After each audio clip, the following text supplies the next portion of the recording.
we come to the end of the day after this very long day. What have we learned?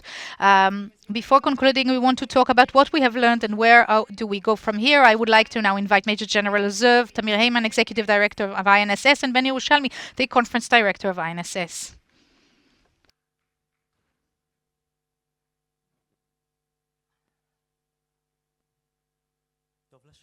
It's good to sit down. Don't pity them. They are great walkers. Give them your hardest. Hello, Tamir. Hello. We've just passed a very long and full day. We will have to take time to process everything that was talked about here. It's the end of the conference, not the end of the process. We are just at a middle point where we stop, we discuss, we present things to our audience and to our partners along the way. Everything we've done up to this point, and then we pick up and continue on forward. We touched many things, and I want to ask you about different things that caught my attention throughout the day and hear what you think about them. We started the conference with a panel about the internal situation, feeling quite the feelings that came of that were pessimistic, feeling of erosion, of attrition, also in the reserves, in the discipline in the army. These things are also expressed in the surveys that we hold. So it wasn't something that was just said out of the blue by our speakers here today. What do you think we can do about that at the moment? I mean, it's not something we can continue with. I mean, we are in a war and we need the IDF to be disciplined and to have reservists recruited. What's your solution? Now we are at the moment of ceasefire, and I do hope that people are using this pause to deal with problems that arise in every unit after long, intense fighting. Everyone here in this audience who was here during the time of the security ban, after a long time of holding the line and attrition, the soldiers need to be reined in. You got shot at and you fought. Thank you very much. Now start cleaning up your tanks, organizing your equipment, etc. It's part of being an army. And this is the first thing required, first to just start aligning things, putting things back to their place, the discipline, the values, the norms. And it's not simple with people who experienced death, experienced bereavement, experienced fighting and the war. They come back from this experience feeling that just let me go. I've seen the worst I could see. Now don't ask me to deal with this bullshit. But an army is based on this so-called bullshit, and it starts with the way the equipment looks, and it ends with the values of the IDF. And the most beautiful thing about the military is that it's so easy to change it. It's a chain of command, there's hierarchy, and it's possible to perform. Do you think that now, with the new Chief of General Staff entering his position, are we foreseeing any change? We've seen in the survey that the way people perceive the trust for the new Chief of General Staff is not so high. Look, the main thing here is that he comes clean and he gains the trust.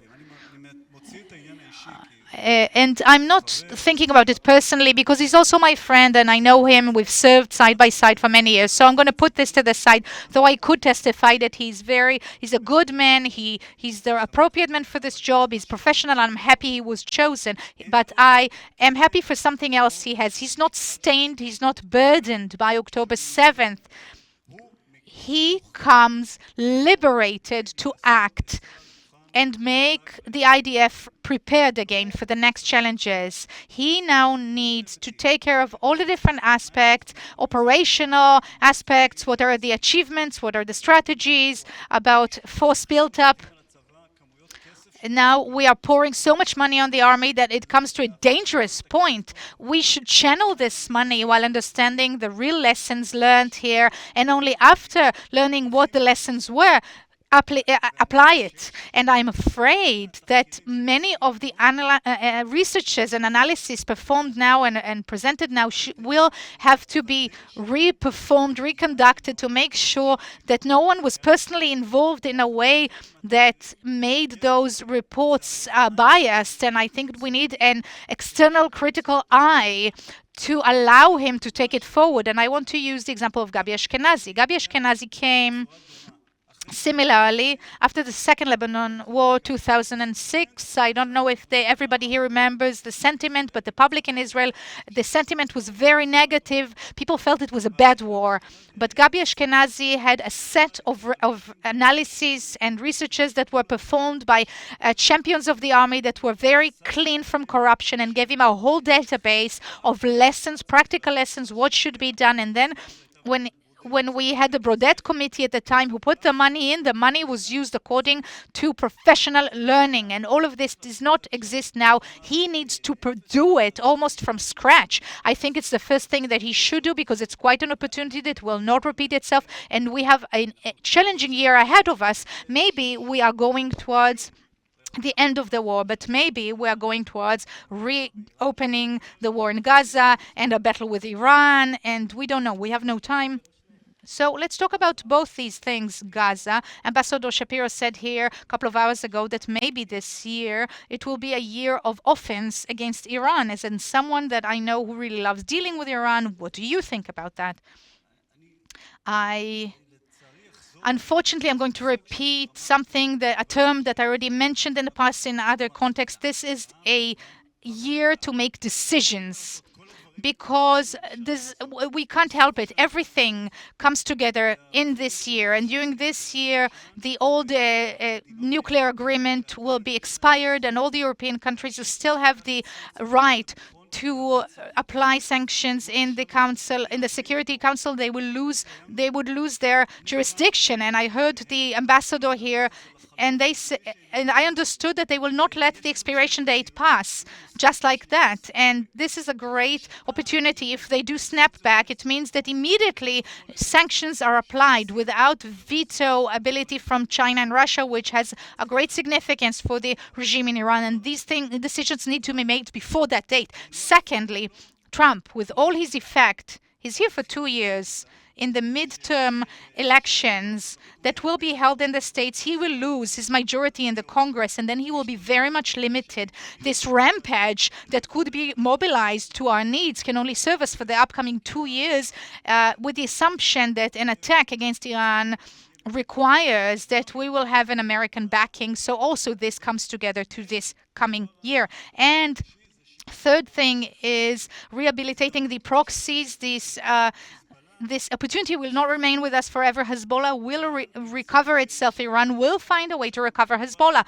There are many people there. They're not going to just let go. They're not going to say, okay, we tried, it didn't work, we're going to concede. No, these airplanes that are now trying to send are full of money.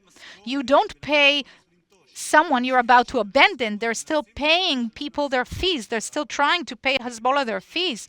And the time of recovery is also a window that is limited in time. And if you put all of these things together, it seems that we are going into a year that we really will require that we make some decisions. But I'm not being deterministic here about an assault, about an offense. The fact that we want to offend, to have an offense, it's a good thing because now in Tehran they're listening to us and they know that we want to do it, and it's a good thing that we want to do it, and it's a good thing we feel like doing it because this is a good military threat.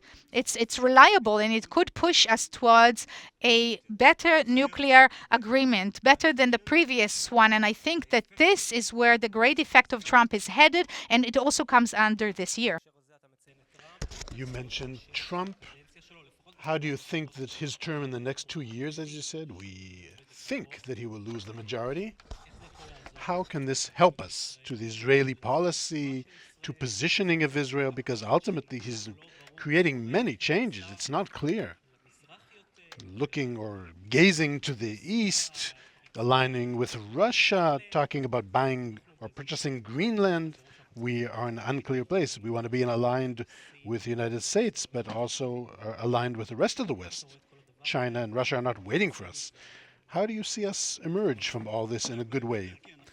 From a value perspective, we have to be who we are, not because we want to be nice to the Americans. It's because of who we are. We're proud for being a democratic, liberal, free country in the Middle East. As something that is unique in this region, not because we like it more or less in Washington. It's because of who we are.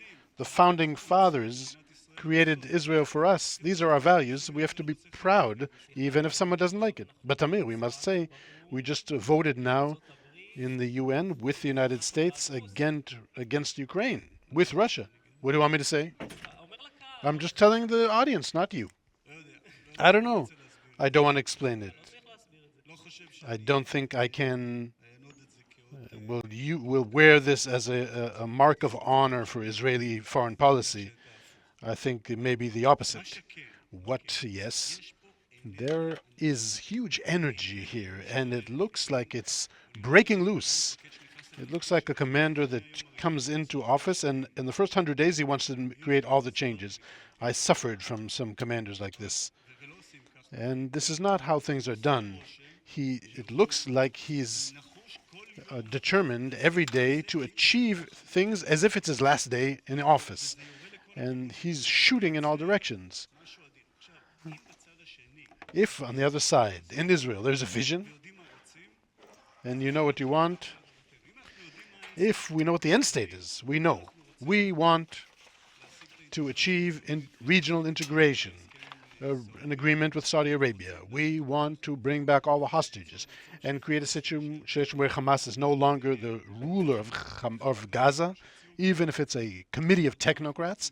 We know what we want with Syria, to preserve it close, but that it doesn't turn into a jihadistic entity, prevent its jihadistic direction. We want a deep change in Lebanon that will benefit us too, as Ona said here before. If we, in each and every one of these challenges, without talking too much, without writing it in too many lines, know what the vision is, we know what we want, this energy can be directed for our benefit, is energy that if it is not there, it will dissipate. It will, something like, gets out of control and hurt us too. I'm getting closer to us. In the Israeli-Palestinian panel, we spoke about the issue. We said, what yes? I don't know if we had an answer. There was maybe more disagreement in the panel. How do you see it? Are we going to find a point of connection between the various voices of what should be done with the Palestinian issue? The situation right now is not good. Hamas is strengthening. We didn't translate operational, tactical successes to political field. What now? I also thought about it when I saw the people here. I thought, okay, so what are they talking about? What can combine us? What, not dividing, what can we agree on? And that is that we all separate between two entities. It's true, Gershon Cohen calls it the Palestinian Authority is a solution, entity, whatever. He relates to it, how does he say? We don't control them anymore since 94. Lack of Israeli sovereignty on them is something that he recognizes. Others said separation, two states, and Udi said maybe gradual separation with control mechanisms along the way. But ultimately, I didn't find one person that said the most the beneficial thing is to do one state, augment or annex everything, give everyone rights, and we'll be one country like all the countries. This is something that nobody wants. And the differences between the rest are the various kinds of separations between the systems, between the Palestinian system and the Jewish-Israeli system. Some call it states, some say separation geographic, etc. But this is what I think is maybe the combined point. And this also reflects deep surveys that we do, that something happened also with researchers and influencers in the right, recognizing the fact that governmental separation, even if they're not willing to say state, it's something that's good to preserve Israel as a Jewish and democratic state. I hear this from many people. I don't want to quote them because they asked me not to. I would never believe in the past that they would say this. You know, I was a bit depressed by Ariel Sobelman that spoke about the fact that we deteriorated in AI, and we were number 3 in the world. Now we're number 5 or 5, between 5 to 10. I'm sorry, Sobelman, I don't remember. But our situation isn't that great. And then I said, okay, how do we go back to be the tip of the spear? It sounds like we're not the sharpest, not in technology, and not in security, and not in economy. What are we supposed to do? Ultimately, here in the INSS, we want to promote policy in Israel that will benefit Israel. Let's put it this way, in cyber, we're still in the top three in the world, security-wise and civilian applications too. As far as AI, in business, we're number three, and or innovations, okay, startups that deal with innovation, how to realize, materialize AI, software, we're number three. Reaching superiority in the field of AI, this meets places that maybe the Israeli high-tech community was not built this way. This needs governmental intervention. This needs national infrastructure. This needs regulation organizationally with academic institutions. It's maybe a muscle of national infrastructure and long-term actions, and not just, okay, let's step up cyber. Three people with a great idea, startup, sold. Now we have an exit. No, here we need to build roads, houses, infrastructure, cities. This must be said. This is the muscle of strategic planning that's weak in Israel because it wasn't beneficial in Israel so far. We're jumping into AI now. If we don't realize it, if there's no national program for AI infrastructure, we will fly off the wheel. This is what we're trying to do. This is not only true to AI. We're not good at future planning, are we? True. This long term, difficult, hard work where you don't reap the fruits in this term, and it's something systemic that the academics speak to the industry, talks to the real estate, and everything fits together. This, again, muscle, as I said before, is a weak muscle. Last question I would like to ask you. All the bodies that deal somehow with security and policy after 7th of October, and especially after this long war, have rethought, reconvened. This is needed, especially in organizations that have authority. At least I think that we need not only to look internally but externally. That's why I believe we should have a National Commission of Inquiry. But also organizations like ours, we assess things internally in the INSS. And this led me to think, what is our place as an organization that doesn't have real authority? It's a research institute. What is our place? We are in contact with the security establishment, political establishment. Where are we in this system? I think what we learned in the internal review that we did that made us mark several objectives. One, understanding the identity of the INSS. We want to influence policy in order to materialize and not only research. This is why we built under the issue of influence governmental issues. We want diversity of opinion. We want to contain people that are, it's sometimes hard for us to hear them because we want their argument. It's a long journey. It sounds easy, but it's difficult. It's easier said than done. It's difficult to really implement this, to have a real diversity of opinion, to create a real dialogue.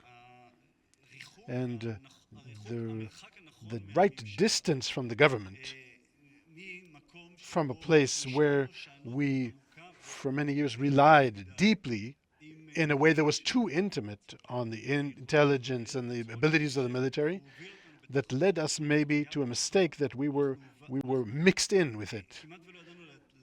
We didn't know how to say something that was totally independent because there is someone there that always knows everything, to a place that's more independent and distant, to depend on our own research, our own surveys, the fact that we establish a separate information center that collects information, accumulates data, deals with OSINT, with open source intelligence, without relying on others.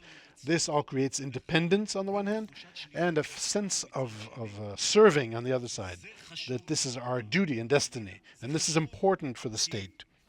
It's important because you receive plans of policy that are whole, free, in a way, that are based on information that is not based necessarily on the groupthink of the establishment, of the organization. If you want, take it. If you don't, don't. It's a reference. It's something to argue with. But that thing that we will supply is essential in the overall system, and I hope that this fundamental lesson we will be able to sustain and push forward in the future. We'll say that we just now published a paper that you're all invited to read.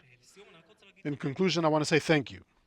I'll just read so I don't miss. Thank you to all the speakers that came and spoke today, to all our partners all throughout the day, to Khan 11, to I-24 that broadcasted this event, Beni Moran and the team, to the researchers, to the guests, to the people here and people at home in Israel and abroad.